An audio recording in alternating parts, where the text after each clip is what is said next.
If I was gonna start a brand new SMMA right now, how would I do it? If you have started your agency already or are thinking about doing it, I would watch this video. And no, I'm not gonna sell you a course in this video, okay? Don't worry, there's no courses. Anyways, let's get into it. There are so many paths to take when starting an agency or starting an online digital marketing, because this space is crazy. It's like a Maze Runner movie where you're going through the levels and it gets harder and harder and harder sometimes. It just does, right? But that's the nature of it. And that's also why a lot of people, when they start, they quit before they get their first client. Now, you will not be that guy. You're gonna get your first client. So Jack, what would you do and how would you do it? How would you start your agency? Now, I would start with asking myself a few questions. This is like the first day of me thinking about actually starting it, and I'm asking myself questions about the agency, about, you know, the niches, right? The three I can come up with from the top of my head are, what do I have a personal interest in? Do I have any past skills I can already be utilizing? And what is my main goal with my agency? Because some people just want to make money, some people want to actually help people, and some people just want to get their first client and then just leave their job or leave their part-time job and just make something on the side, or whatever it is you want to do. Just think about it, okay? But don't get the shiny object syndrome and think you're gonna make 10K a month within the first month, because to be honest with you, it's not happening very often. So, you know, it's fine. You'll make money, but you're not gonna make 10K a month within the first month, realistically. And if you do, prove me wrong.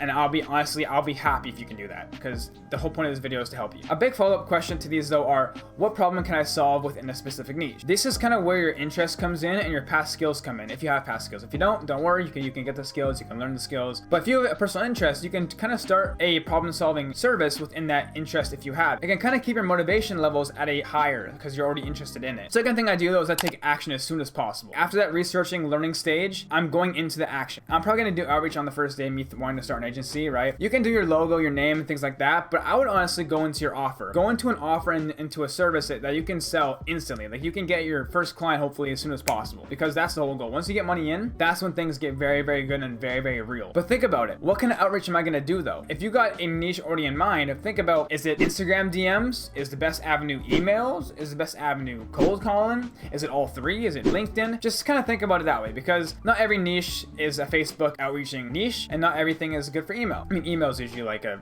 overall pretty good one. It can take a lot of emails to get even one response. So, like with DMs and Instagram, you kind of want to be a bit more real. You want to talk to them, you want to ask them some questions and get into a conversation, and then break out slowly into, hey, I got an agency, I can help you with this, or can I solve this for you? With an email, it's a bit more formal, right? You want to be like, information all on the table, boom, read it, and hopefully you respond to me. Oh, and by the way, as I'm doing all this, I'm still practicing my skills, and I'm researching stuff on YouTube. I'm still learning as much as I possibly can. Making the onboarding process smooth is going to be helpful when you get your first client, and when the outreach actually starts working, knowing your skills and knowing your stuff, knowing your service is going to help you out a lot with explaining things and with actually doing the things, actually giving them the results. Sorry, I thought my iPhone was freaking going out, because it did it already twice in this video, and I had to redo this twice now. When you do finally get your first client, treat the client like it's your family, okay? Because these guys are taking a chance on you. They don't know who you are. They're taking a chance on you to give you your experience. Now, whether they know that it's your first experience or not, the least you can do for them though is get them the results that are good enough for them to be happy. If you have a offer and you have a set number, make sure you get them that actual number, or you get them at least close to it.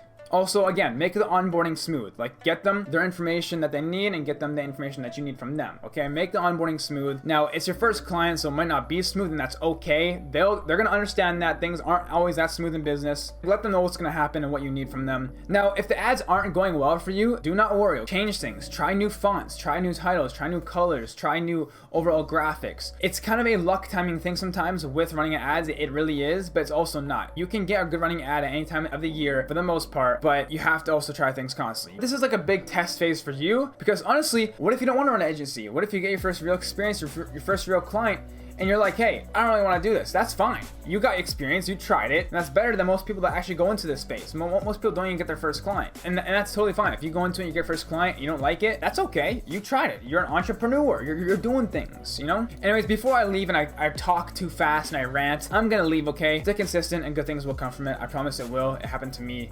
But I mean, I'm not, you know, some multi-millionaire yet, so, but good things have happened. Yeah. Goodbye.